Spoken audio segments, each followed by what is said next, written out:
Hi everyone! In this video we want to discuss the best or actually the safest medication for pain or analgesic during lactation or breastfeeding for nursing moms. If you enjoyed this topic, please watch till the end of this video.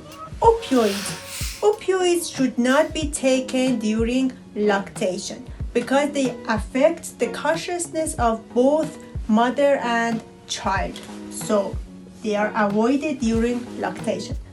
What about NSAIDs, an abbreviation for non-steroidal anti-inflammatory drugs? Ibuprofen and diclofenac are almost safe. So ibuprofen and diclofenac can be used during lactation. Acetaminophen or paracetamol is almost safe and can be administered. What about aspirin?